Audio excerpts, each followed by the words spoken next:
Bonjour. Je tiens par cette vidéo à remercier tous ceux qui soutiennent la série Autopsie de la justice, en la visionnant, la partageant et voire en l'aimant. Le dossier sur lequel je zoome est bien réel.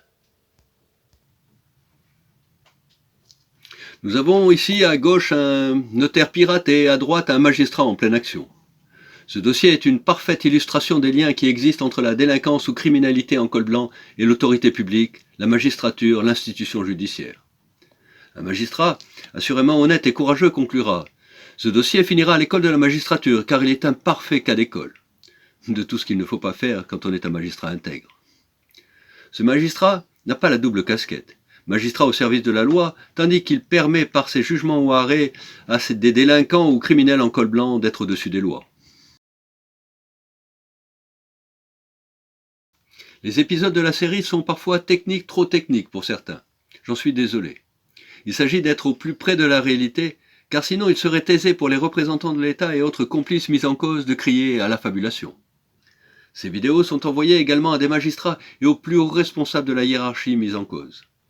Elles se doivent donc d'être très précises et argumentées. Il s'agit de notaires, complices de promoteurs, couverts par des magistrats malgré des crimes commis. C'est une information, une succession de faits sans censure ni autocensure, véritable information. J'entendrai par d'autres responsables de grands médias, vous faites la démonstration que l'institution judiciaire, pilier de la démocratie, est fissurée de la tête à la base. Et la conclusion, il serait dangereux pour la cohésion sociale de faire un papier et participer au chaos. Puis, un autre, quand il s'agit de mettre en cause certains notaires et magistrats, il faut reconnaître que les portes se ferment. Si je remercie ces journalistes de leur franchise, je n'en demeure pas moins interloqué par le peu de respect de leur mission ou des citoyens, par le peu de considération de l'avenir et de la paix sociale. Car en effet, cette paix ne peut être fondée sur des mensonges ou dissimulations. Pas plus que la santé publique n'a été préservée par des mensonges au sujet du nuage de Tchernobyl qui se serait arrêté à la frontière française. Je remercie les personnes qui me proposent diverses aides ou actions. Je n'éprouve toujours pas à ce jour le besoin de bénéficier d'un comité de soutien, car tant de causes en ont un besoin urgent aussi. Je remercie, cependant, pour cette générosité. Je veux croire à la prise de conscience des magistrats intègres qui se trouvent discrédités par quelques confrères ou consoeurs, ou la prise de conscience des ministres en charge de ces responsabilités. Je continue à prôner l'information dans les multiples entretiens et refuser la violence, mais je mesure combien la violence latente s'intensifie. Cette violence est la réponse à la violence faite aux citoyens par les représentants de l'État. Atteinte à l'intégrité physique, psychologique, mais aussi atteinte à leurs droits, y compris constitutionnels et même inaliénables.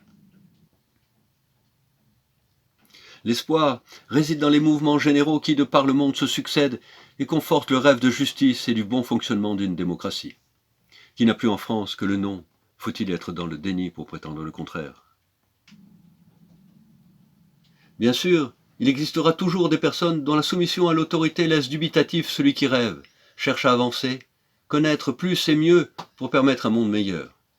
J'espère que la résignation, la peur, l'individualisme ne gagneront pas du terrain, puisque si bien programmés ou orchestrés par les protecteurs de la criminalité en col blanc. La justice est un élément fondamental de la paix sociale, elle est un pilier de la démocratie. Aussi, je continue de m'interroger sur le lien entre les représentants de la loi, de l'ordre et de la protection qu'ils accordent à la délinquance et criminalité en col blanc. Si, dans un premier temps, il était possible d'évoquer l'infiltration puis la porosité, aujourd'hui certains considèrent qu'il s'agit de relations incestueuses d'une même famille. Ainsi, par exemple, j'ai reçu une proposition d'un bâtiment de 60 mètres carrés pour 1 euro. Il était exposé. Les consoeurs Hollenbrenner s'engagent à inclure un bâtiment d'une surface hors œuvre brute de 60 mètres carrés, sur la parcelle 377 appartenant à M. Tirard, ainsi que les aménagements de voirie en résultant. Les frais de dépôt de permis de construire seront assurés par les consorts Hollenbrenner. D'autre part, les consorts Hollenbrenner ou leurs successeurs s'engagent à assurer les frais de construction hors d'eau, hors d'air du bâtiment à édifier sur la parcelle 377, ainsi que les frais de raccordement et les taxes d'urbanisme. Enfin, les consorts Hollenbrenner s'engagent à assurer l'ensemble des frais d'entretien et de fonctionnement afférents au lot numéro 3 du lotissement, et Ainsi, ne pas réclamer à M. Tirard, tant qu'il en est le propriétaire, aucune quote-part. Du rêve. Que signifie une telle proposition par le promoteur via le notaire poursuivi pour des faits qualifiés de crime par le code pénal? Peut-on penser qu'une proposition semblable a été faite également à des magistrats ou au PJ? Est-ce la clé des agissements, manquements, viol de la loi et celui des droits de l'homme par ces magistrats ou OPJ? Quelle autre possibilité? Si de tels arrangements ont eu lieu et ont été acceptés par les représentants de l'État, de l'autorité publique, ne s'agit-il pas de corruption? D'autres ironisent que de tels arrangements auraient eu lieu dans des lieux clos. Cela deviendrait de plus en plus dégradant pour les représentants de l'État. Mais aussi, il est souvent avancé que derrière de telles violations de la loi se cache la franc-maçonnerie. Il m'est difficile de penser que des loges dont les préceptes sont de se courroucer devant l'iniquité ou l'injustice participent à la spoliation d'une personne sans défense. Qui plus est, avec une deuxième circonstance aggravante qui s'ajoute à celle de vulnérable en réunion. D'autre part, si la notion d'entraide existe entre francs-maçons, elle est évoquée, bien entendu, après la justice.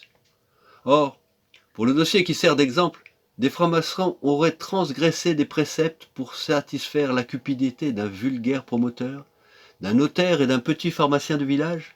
Je ne peux imaginer cela, ou alors des francs-maçons auraient perdu leur âme en se faisant petite main de la criminalité en col blanc. Quelques personnes dans ce dossier qui toutes ont commis ou soutiennent les erreurs, viols ou crimes commis dans le temps.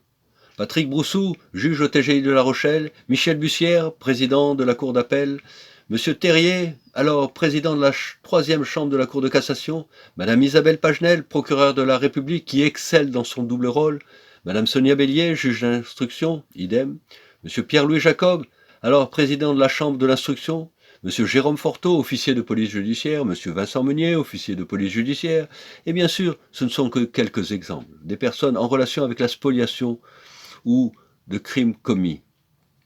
Il faut également s'interroger sur l'attitude incompréhensible de M. le maire Christophe Sueur à l'égard des promoteurs Philippe Hollenbrenner & Co. Du Conseil supérieur de l'ordre des géomètres, dont un ex-président de ce même Conseil supérieur dira « J'ai honte pour ma profession ». Et toutes les autres petites mains dont Philippe Hollenbrenner, promoteur et voleur, poursuivi, me confiera afin de me dissuader de le poursuivre devant les tribunaux. Les petites mains sont plus fortes que le droit. Et bien sûr, dans ce dossier, Daniel Nizam, le notaire, la clé de voûte. Malgré tout cela, il reste l'espoir. Si certains choisissent la résignation face à l'injustice, la loi du plus fort, celle de l'entre-soi, des rêveurs continuent à se battre pour nos enfants, pour un monde meilleur et plus juste. Je remercie enfin par avance les magistrats et responsables hiérarchiques, politiques, qui prendront les mesures pour corriger et sanctionner de telles dérives de l'institution judiciaire, du fait de quelques brebis égarées. De tenter de redonner un sens au mot justice et à celui de démocratie qui, ensemble, permettent un espoir pour la paix sociale.